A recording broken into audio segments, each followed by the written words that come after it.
Okay mga ka-printing, meron tayong rush project ngayon. Ito po ay paggawa sa atin ng Pure Gold Terminal Mall, Imos, Cavite. Ayan po, late po sila nag-order dahil po sa marami rin pong activity. So, pasalamatan natin yan. Ang ating regular customer din yan. Nagpapagawa rin po sila sa atin madalas ng anniversary shirt. So 10th anniversary nila ngayon. Happy 10th year anniversary Pure Gold Terminal Mall, Imos, Cavite. So ito po ay apat na color yung in-order nila. Navy blue, red, white, and gold yellow. So yan, dati pa rin diskarte ang ating gagawin.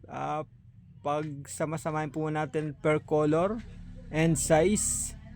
Dahil po yan may mga pangalan po kadalasan ng mga paggawa sa atin para hindi po tayo mahirapan, hindi tayo malito. Magsisimula tayo sa small, medium, large. Yan po ang ating diskarte kapag nagtatatak. Hindi po halo-halo yung sizes and color. Mas matatagalan po tayo kapag ganun ang ating gagawin. So yun, ito po. Bali pagkatanggal po natin ng damit ay sinasama natin diyan sa sa plastic yung karton para pagtapos nating itatakan, ibabalik lang po natin ulit sa plastic. Hindi po tayo yung maghahalongkat pa. So yun, ito po yung white color. Tapusin lang po natin ito. Ito po naman po ay konti lang sa ngayon.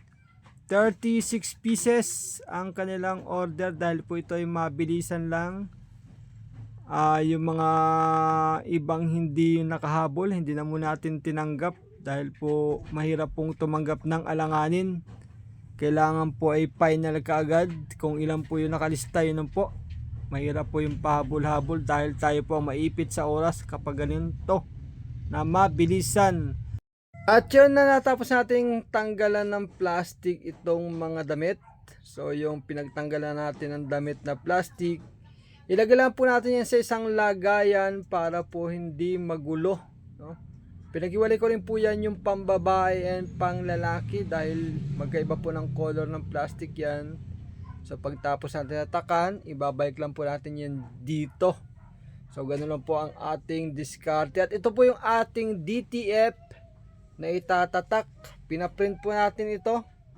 Ganito po ang itsura kapag nagpaprint po kayo ng DTF. Yan po nakarolyo. Yan po yung logo sa harap and sa likod na ating itatatak. Ang gagawin na po natin dito ay atin lang po itong ikakat. Guguntingin lang po natin. Pag-iwahiwalay lang po natin per logo. At napakadali naman yan. So syempre kapag may mga sobra-sobra nilalagyan natin ibang logo yan para magamit din natin. At eto na, hapitin natin ng gupit yan para madali natin matapos ang ating pagkagat sa mga logo na to. So dalawang logo po ito, isa maliit para sa harap and then yung para sa likod niya. Tapos may mga name nga po ito para sa braso, yung iba rin po ay sa likod po ni-request nilang ipalagay. So hindi man po lahat ito may pangalan, kunti lang po yung nagpalagay ng pangalan dito. So para ano na rin po, maayos. So mahirap naman po kasi pag may pangalan dahil yan po yung pampatagal. Pero kaya naman na po ting diskartehin yan. So ganyan lang po ang ginagawa sa DTF bago nyo po ay print sa damit. Ito po yung mga pangalan, yung kinakat natin. Ayan po, ganyan lang po kadali. Para lang po kayo naggagawa ng project sa school, no? Ayan. So syempre sa una parang medyo nakakalito, pero kapag nakasanayan nyo na po ang magtatak ng damit, napakadali na lang. Ayan, habang nag-a-assist po tayo ng customer, nagkakat po tayo. Meron po tayo mga customer na makukulit, mga paunti-unti magpa-oras. Okay, tuloy-tuloy natin to. Sa gitna po natin matapos itong mga ganitong tatakan, ganito lang karami, 36 pieces. Kahit po mga 100, kayang-kaya pong tapusin yan sa isang araw, lalo na kung wala mga pangalan nakalagay, napakadali lang po nun. At yan, pinaghiwalay din po natin yung logo niyan. Maghiwalay po yung para sa harap na logo and sa likod. Ito po. So, siyempre sa harap po, malilit lang. Okay, tapos na tayo. Dito tayo sa ating pwesto. I-ready na po natin ating mga damit na tatatakan. Ito. Siyempre, i-ano na po natin yan para mamaya po wala tayong problema. Ilatag na rin po natin lahat ng mga logo, mga pangalan para tayo tuloy-tuloy. Ganyan lang po ang diskarte sa pag-print ng damit. O so yun, nagisimula na tayo.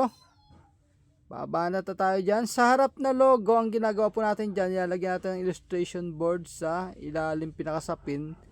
Dahil po ang polo shirt ay meron po yung kwelyo. O siyempre ano po yan, tawag dito yung kakalang po yung kwelyo. Okay, di ba? Napakaganda at napakadali lang. Ganyan lang po ang pagtatatak ng damit. Kahit sino, kayang-kaya na yan. Wala na pong ano po ngayon, hindi kumpara dati. Napakahirap po ng mga materyales dati sa pagtatatak ng damit. Ngayon, napakadali na lang dahil po sa DTF, Direct to Film. So, yan. Eto, tuloy-tuloy natin to. Atawin na rin ulit natin to. Ganyan lang po, kabilis po magtatak. O yung mga 36 pieces, ilang oras lang yan. Konting pahinga lang, then ano ulit, yung tatak ulit, tuloy-tuloy. Ayan. So, double check lang po natin ito yung mga pangalan dahil mahirap po magkamali. Sakto lang po kasi yung ating damit, yung mga sizes niyan. Kaya talagang double check po lagi sa ating listahan. Okay. Sa mga nagpiprinting dyan, shout out po. So, ngayon po tayo lumalaban pa rin. Nakakatanggap pa rin ng pautay-utay. Sa mga gusto pong magpa-print dyan rin, ito po, pakimessage lang po kami sa aming page. Geganet Artworks and Computer Services. Gumagawa rin po kami dito ng mga computer and laptop. Mag-inquire lang po kayo. Wala pong bayad dyan. Pwede po kayo magtanong anytime sa ating page. And syempre, pakipollow na rin po ating page dyan. Geganet Artworks and Computer Services. Para po sa aming mga iba pong mga video, mga tutorial, mga ginagawa po dito sa shop, mga project namin na i-share po namin sa inyo. Amin po mga items na pwede nyo pong ma-check.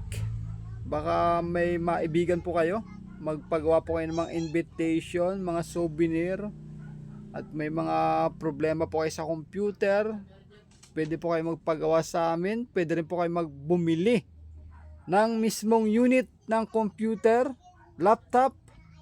Meron po tayong available dyan. Computer parts, meron din po tayong available dyan, no? So, PM lang po kayo. Meron din po tayong YouTube channel, ang Geganet Artworks and Computer Services. Paki-subscribe na rin po. O yun, natapos na po natin tatakan ang mga damit. So, ito na po. Napakaganda ng ating gawa. So, maraming salamat po sa Pure Gold Terminal Mall. Sa ulitin po sa next order nyo. So, gagawin po natin dito, ipa-plastic lang po natin to at ipapadeliver na po natin sa kanila.